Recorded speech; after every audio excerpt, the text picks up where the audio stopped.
Noah says that he used to live in a 138-year-old haunted house in Lancaster, South Carolina. Shortly after moving into the house, Noah started to hear strange, unexplained tapping from the bottom of the stairs.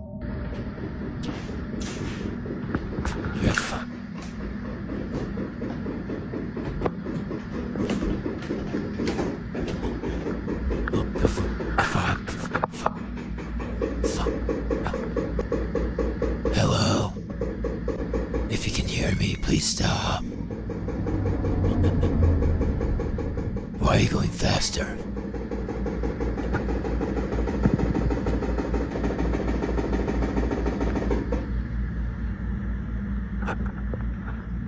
Oh, no. This is more or less really creepy, like late at night when it happens. During the day I can walk down here and it's like... Okay, it's creepy during the day too. Calm down, girl. Noah says that the old house was previously inhabited by the Hood family, who all met a tragic fate inside the home.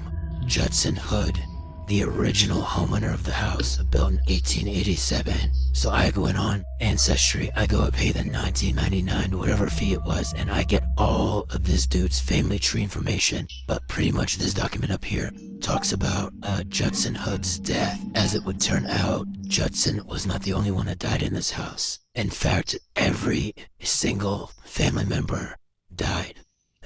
Mary Pogue Hood, his wife, even weirder. Noah finds out that Mary Hood passed away on the exact spot where he often hears the creepy, unexplained tapping. All the knocking sounds that you hear in the previous videos mostly occurred right here at the bottom of the stairs, and that turns out to be the location where Mary fell on the stairs, was immobilized, and then eventually died.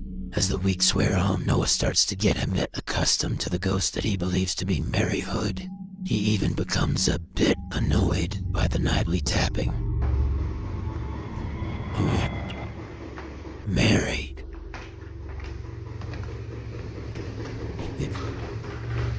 Mary girl. Ooh, I'm covered in goosebumps. Mary, I know you just died 106 years ago. Give it up, Mary. Cut it out. Come on, Mary, for real. You know I've said your in peace 106 times and die. Go to the grave. But apparently the spirit in his home took that personally. The haunting becomes more intense as one night while Noah has some friends over, the bizarre tapping not only comes from the base of the stairs, but also from the actual walls of the house's second floor. This hasn't happened in so long. Hello? Don't be that. No, I ain't kidding. I would leave right now. Oh my god, look. Please stop. No, keep stop. Noah, stop. Noah's friends are not quite as used to the haunted house as he is, and one of them has a, physical reaction. Let's see. Where's it going? Oh, is there? Bailey. No. I've got it out bad. Bailey. You don't have to be anymore, that's all that matters. Bailey. But this is when things start to happen that even make Noah's blood run cold. What's up, girl?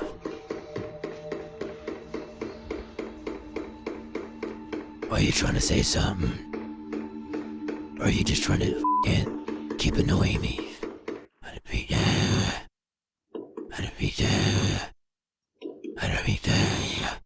And now the haunting seems to get serious and downright dangerous because Noah's front porch inexplicably just catches fire. I heard from when he banged and I'm like, what the f***? I did too, I literally ran inside and I said, Noah, tonight, a Queen City News exclusive. A group of roommates in Lancaster County are looking for a hero they say saved their lives. Their home caught on fire without them knowing early yesterday morning.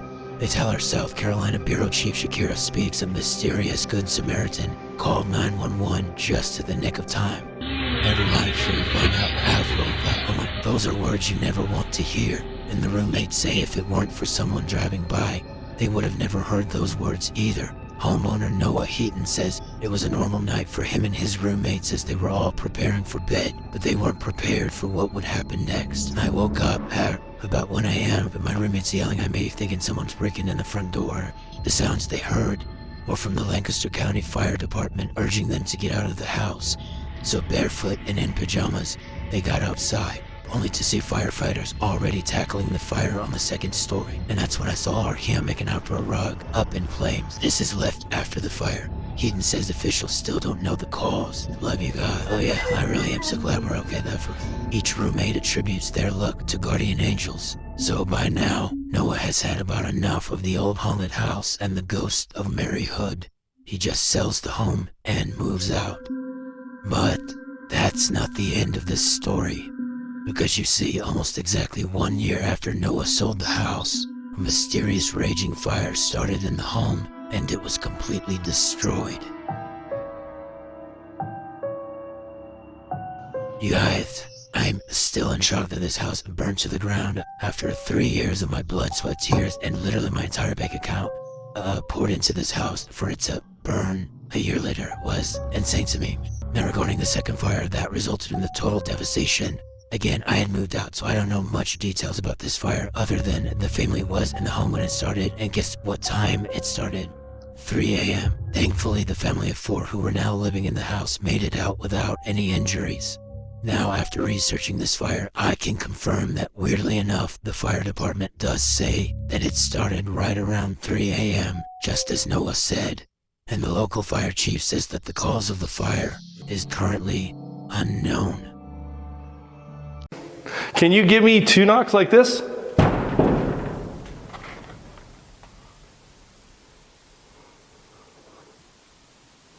Real loud, just so I know you're here. We just want to talk with you. You do have a single light on that if you need more? Yeah, it's perfect. Were you sad that this place closed down? That was a knock right there. That's the same one, bro. Can you knock right there where it looks like a wood? Just lightly. That's it. Can you do that again? I know we keep asking, but like again, it could easily be the wind. We want to know it's you. In this video, a woman named Kelsey shares a chilling experience that unfolded just days after a heartbreaking loss. She even explains what she believes might be behind it. For context, Kelsey's grandfather was a firm believer in ghosts and the spirit world. He always told her that if he ever crossed over, he'd find a way to prove he was still around. Sadly, he passed away on November 12th, 2023, and just 2 days later, Kelsey woke up to this.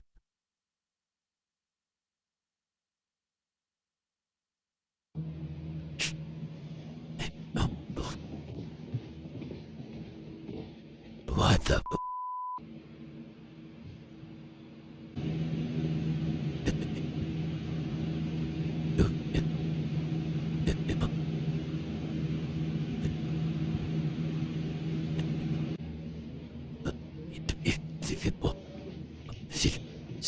See what the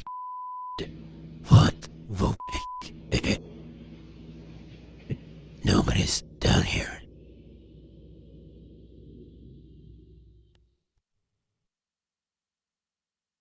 The lights downstairs began flickering for no reason. Assuming one of her kids had gotten up and was playing around, she went to check.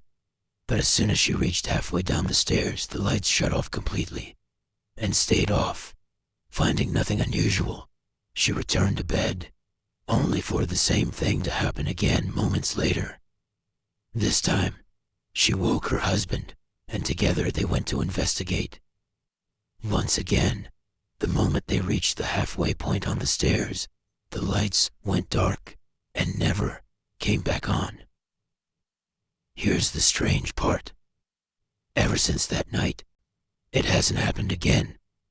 So now Kelsey is left wondering, was it faulty wiring, pure coincidence, or could it have been the sign her grandfather promised to send from the other side? Some viewers believe it was a gentle message from him. Others aren't convinced, and some think it may not have been her grandfather at all, but something else entirely. Like many of these cases, I'll leave the final judgment up to you.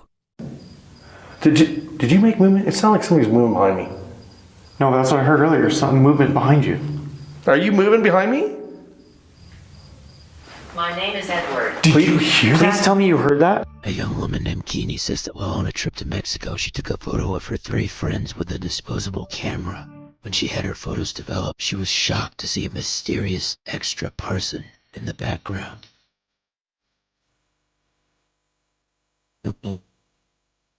Whoa.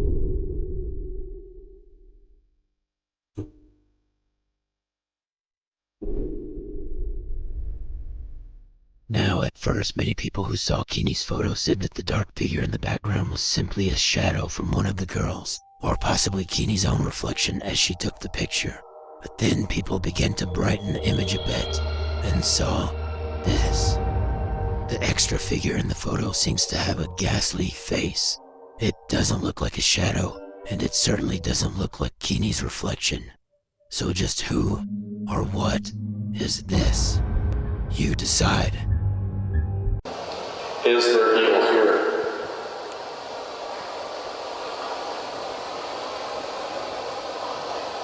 What? But did it say help me? Yes. Thought I was just like, here, let me fast forward. It's at the very end, right? Yep. My name's Cody.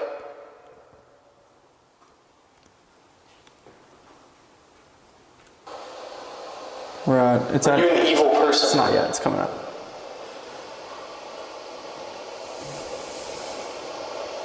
Not yet, not yet. Is there evil here? It's coming up.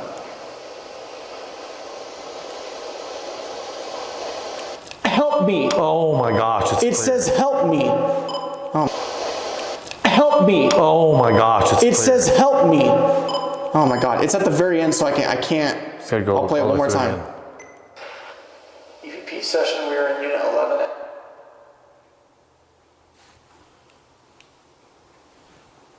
Evil person. Listen to this, dude. The very end, help me. Is there evil here? This security footage was uploaded by a woman named Caitlin. After weeks of receiving mysterious alerts from her home surveillance system, her backyard camera kept sending constant motion detection notifications. But every time she checked, there was nothing. No person, no animal, no clear explanation for why the sensor was being triggered. Night after night, the alerts came from the exact same area of her yard.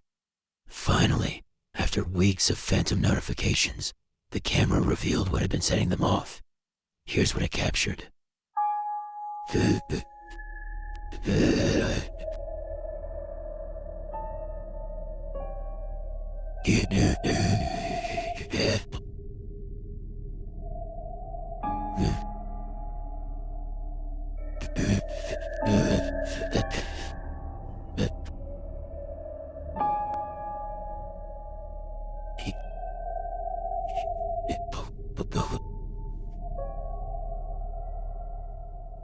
In the grainy black and white footage, a misty white figure drifts across the yard. The apparition looks translucent, gliding rather than walking, moving with a fluid motion that feels unnatural, almost as if it were floating above the ground.